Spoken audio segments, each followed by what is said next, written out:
প্রথমেই হচ্ছে যে আমাদের সিকিউরিটি ডিপার্টমেন্ট থেকে বাংলাদেশের প্রাক্তন সকল খেলোয়াড়দের প্রতি সমান দৃষ্টিতে আমরা দেখি। এখানে আমাদের যে প্লেয়ারের কথা বলছেন, আমাদের সবচেয়ে জনপ্রিয়, বাংলাদেশকে যিনি সর্বোচ্চ মর্যাদায় নিয়ে গেছেন ক্রিকেটের ক্ষেত্রে, সাকিব আল হাসানের কথাই হয়তো আপনি বলতে চাচ্ছেন। তার ব্যাপারে বা যে কোনো খেলোয়াড়, উনি একজন খেলোয়াড় হিসাবেই আমরা তাকে দেখি। বাংলাদেশ ক্রিকেট বোর্ডের পক্ষ থেকে আমাদের সিকিউরিটি ডিপার্টমেন্টও একইভাবে দেখে। এবং এক্ষেত্রে আমরা শুধু সাকিব আল হাসান নয়, যে কোনো প্রাক্তন ক্রিকেটারদেরকে কেউ স্মরণ করে, কেউ পছন্দ করে, কেউ যদি তার সম্পর্কে কোনো পোস্টার নিয়ে আসে বা কোনো ব্যানার নিয়ে আসে, অবশ্যই তাকে আমরা আটকানোর কথা না। এবং এ ব্যাপারে ইনস্ট্রাকশান হচ্ছে যে আইসিসি নিয়ম অনুযায়ী কোনো বৈষম্যপূর্ণ কোনো কথা, উস্কানিমূলক কথা বা এমন কোনো কিছু যেটা মানে বর্ণ বৈষম্যমূলক অথবা উস্কানিমূলক বা এই ধরনের কোনো কিছু হলে সেটাই আটকানো হবে, যদি এটার কোনো ব্যত্যয় হয়ে থাকে। কারণ যেহেতু আপনি আমাকে জিজ্ঞেস করেছেন, তার মানে কোনো ব্যত্যয় হয়েছে বা আমরা মনে করছি যে হয়েছে, কারণ আপনি আমাকে বললেন। কোনো ব্যত্যয় হয়ে থাকলে এটা যে করেছেন উনি তার ব্যক্তিগত উদ্যোগে করেছেন, কেন করেছেন সেটা আমরা ফাইন্ড আউট করব। আমি অলরেডি সিসিটিভি ফুটেজ বের করতে বলেছি। যদি কেউ ব্যক্তিগত উদ্যোগে আমাদের কোনো খেলোয়াড়কে হেয় প্রতিপন্ন করার মতো কোনো ঘটনা ঘটিয়ে থাকেন, সেজন্য আমরা তার বিরুদ্ধে ব্যবস্থা নিব। বাট আমি বলছি যে আমরা কোনো এসএলওকে বা সিকিউরিটি লিয়াজো অফিসার বা আমাদের পুলিশ বাহিনীও যারা কাজ করছেন এখানে কোনো গেটে, কাউকেই প্লেয়ারদের ব্যাপারে কোনো মানে রূঢ় পদক্ষেপ নেওয়ার থেকে বারণ করেছি। কারণ হচ্ছে যে ওনারা খেলোয়াড়, ওনারা আজ খেলেছেন বলেই আজকে বাংলাদেশের ক্রিকেটকে পুরা পৃথিবী চেনে। সো তাদের প্রতি কোনো ধরনের বৈরী মনোভাব আমাদের কারোই নেই। এবং বাংলাদেশ ক্রিকেট বোর্ড, আপনি জানেন যে এই আজকে যারা আছেন তারা যার নেতৃত্বে আছেন উনি নিজেই ক্রিকেটার। সো একজন ক্রিকেটারের নেতৃত্বে থেকে ক্রিকেটের সাথে যারা যে আরেকজন খেলোয়াড়কে অসম্মানিত করার কোনো কারণই নেই। যদি কেউ করে থাকে সেটার দায়ভার ইন্ডিভিজুয়ালের, আমরা এটা ফাইন্ড আউট করছি। আমি ব্যক্তিগতভাবে বলছি যে এ কারণে ইন্ডিভিজুয়াল যদি কোনো কিছু করে থাকে সেক্ষেত্রে দায়ভারটা তার।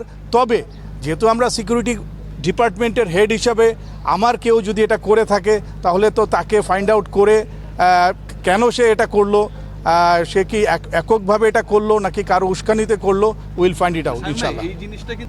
একজন সাকিব আল হাসানের একটা পোস্টার নিয়ে ভেতরে আসছিলেন, তখন বিরোধী দল বা তখনকার যারা ছিলেন, সোজা কথা, তারা পছন্দ করেন না এই বিষয়টা এবং তারা ধ্বনি দেয় এবং দু পার্টির মধ্যে ধাওয়া পাল্টা দেওয়া। এর মধ্যে একজন ব্যথাও পান এবং ব্যথা পাওয়ার কারণে তাকে আমরা হসপিটালাইজড করতে হয়, হাসপাতালে পাঠাতে হয়।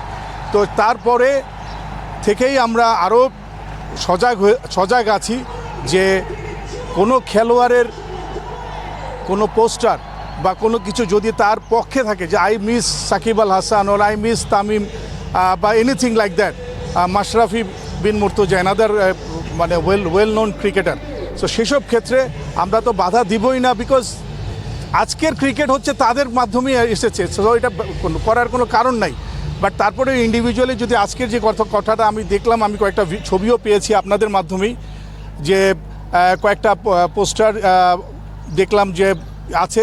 বাট যদি হ্যাঁ দেখেছি আমি, তো সেই পোস্টারগুলা যদি আমাদের আমি সিসিটিভি ফুটেজ বলেছি, আই উইল আইডেন্টিফাই যে কে কেন করেছে। বাট আমাদের তরফ থেকে নির্দেশনা ছিল পরিষ্কার, আলোর পথে নতুন দিশা। খেলোয়াড়দের ব্যাপারে, খেলোয়াড়দের উৎসাহ দেওয়ার ব্যাপার জন্য যদি কেউ এসে থাকেন, we will allow him, as simple as it. যদি কেউ না করে থাকে তার মানে উদ্দেশ্যমূলকভাবে সেটা করেছে, হয় আমাদেরকে অথবা ক্রিকেটকে অথবা বর্তমান বোর্ডকে মানে কোনো ধরনের করার জন্য, মানে যাতে আমরা সবাই বলি যে না, there is something wrong. But wrong করার কোনো কারণ নেই, কারণ স্পষ্ট আদেশই দেওয়া আছে যে আমরা প্লেয়ারদের ক্ষেত্রে কোনো ব্যানার বা এই ধরনের কিছু আসলে আমরা এটা আটকাবো না। খেলোয়াড়দের উৎসাহ দেওয়ার জন্য যদি কেউ কোনো কিছু এনে থাকে, সেটা তার ব্যক্তিগত উচ্ছ্বাস থেকে আনে, ভালোবাসা থেকে আনে। সেই ভালোবাসা নষ্ট করার জন্য আমরা এমন কোনো কিছু করব না যাতে সে আঘাতপ্রাপ্ত হয়, কারণ সে তো মনের আবেগ দিয়ে আসে। আবেগ দিয়ে একটা ব্যানার তৈরি করতে তো তার সময় লেগেছে, লিখতেও সময় লেগেছে, কাগজটা কিনতেও সময় লেগেছে। সেই আবেগটাকে আমরা অবশ্যই মর্যাদা দিচ্ছি। বাট তারপরেও যদি কেউ করে থাকে, যেহেতু কেউ করেছে, definitely will find it out. আমি ইতিমধ্যেই আমার যারা টেকনিশিয়ান আছেন তাদেরকে সিসিটিভি ফুটেজ বের করতে বলেছি। আমি জানি যে এটা সম্ভবত গেট নাম্বার 2-এ হয়েছে, আমি আমার ইয়া থেকে বুঝতে পারলাম।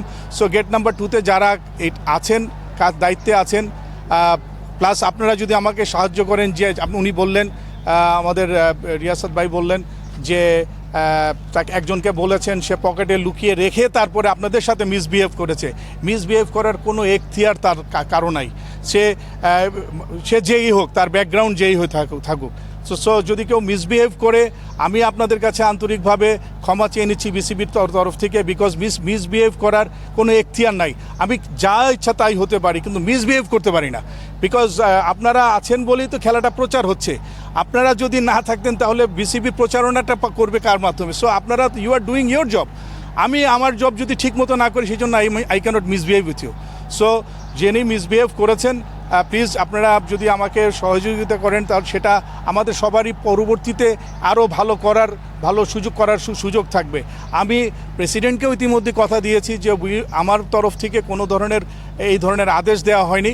তারপরেও যদি কেউ করে থাকে, will definitely find him out and sort it out. Please feel free, আপনারাই আমাদের আইজ অ্যান্ড ইয়ার্স, আমাদেরকে সহযোগিতা করবেন খেলাটাকে আরও সামনে নিয়ে যেতে। তামিম ইকবাল, আপনারা জানেন যে উনি চাচ্ছেন যে ভালো কিছু ক্রিকেটকে উপহার দিতে। Let us all together and আমরা চেষ্টা করি যে ক্রিকেটটাকে আরও সামনে নিয়ে যেতে। ভুলভ্রান্তি কাজ করলে হতে পারে, বাট ডেফিনেটলি এমন কোনো ভুল হওয়া উচিত না যেটা ক্ষমার অযোগ্য। তো সেই ক্ষেত্রে যদি কেউ ক্ষমা অযোগ্য অপরাধ করে থাকে, তাহলে সেই ক্ষেত্রে তাকে আমরা সর্ট আউট করব।